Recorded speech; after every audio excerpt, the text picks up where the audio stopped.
Her voice came through the half-closed bedroom door like a blade sliding through velvet. "He's just a substitute. Once Jamie is back, I'll dump him." My wife laughed, soft, careless, like the sound of glass cracking under cloth. For a moment I couldn't move. The mug in my hand felt heavier, my pulse quieter. Her friend didn't laugh back. I heard her whisper something, low, nervous. Then silence. I stayed frozen in the hallway, staring at the faint reflection of my own face in the framed wedding photo. My lips curved slightly, a reaction between disbelief and amusement. A substitute. The word sank deep, like an anchor dropped into still water. I turned, walked back to the kitchen. The coffee had gone cold, bitter. I drank it anyway. I didn't storm in. I didn't ask questions. Rage has a sound. Mine didn't. It was quiet, like the silence right before something dies. That night, she leaned on me while we watched a movie, her head on my shoulder, her hand tracing lazy circles on my arm. The same arm she said belonged to a substitute. Every gesture felt rehearsed, every smile practiced. I studied her like a stranger studies art, looking for the lie hidden in the brushstrokes. When she kissed me, I kissed back, but something inside me didn't move.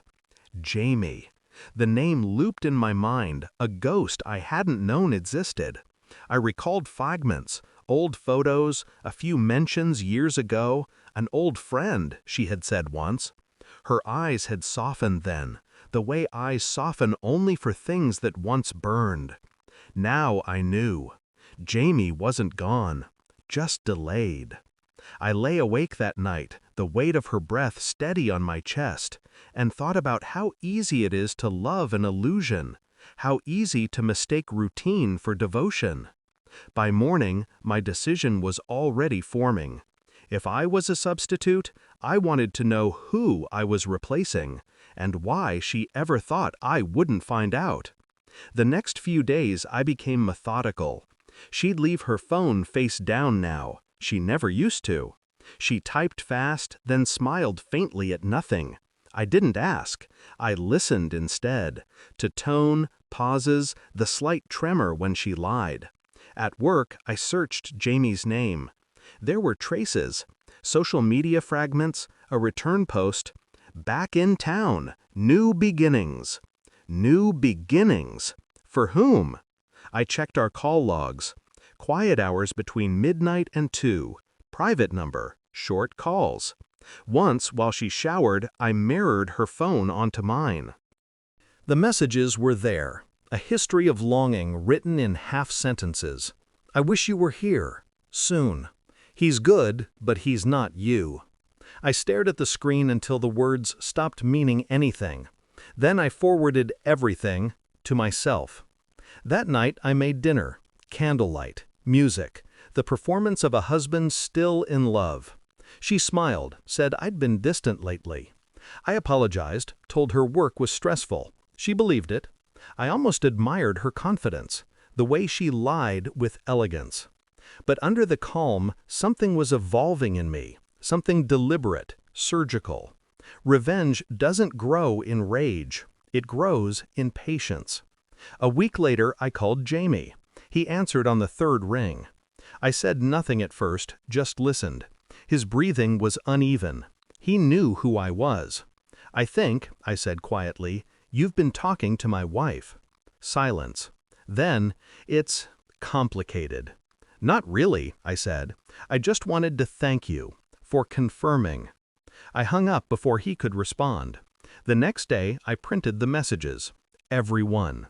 I placed them in an envelope and left it on her dresser.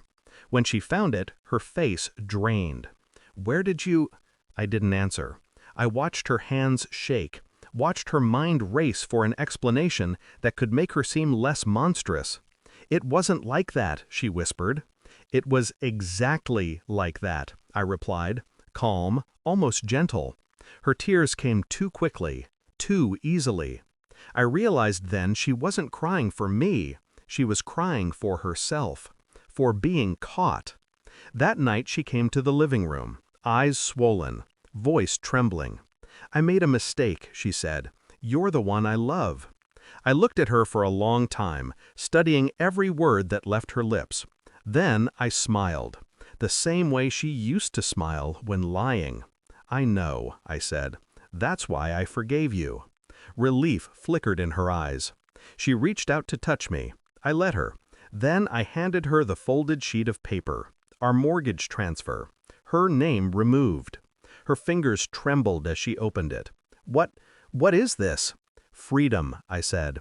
"You said I was just a substitute. So I decided to substitute you, too." Her mouth fell open, a small broken gasp escaping her throat.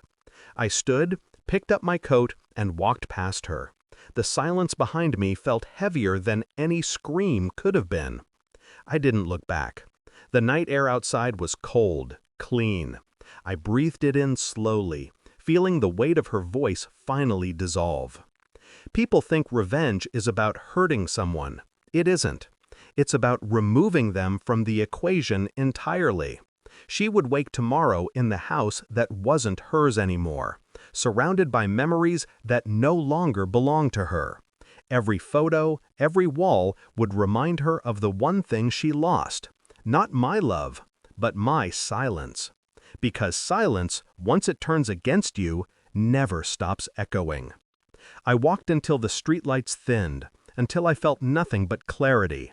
No pity, no rage, just the quiet understanding that I'd stopped being her substitute the moment she stopped being real.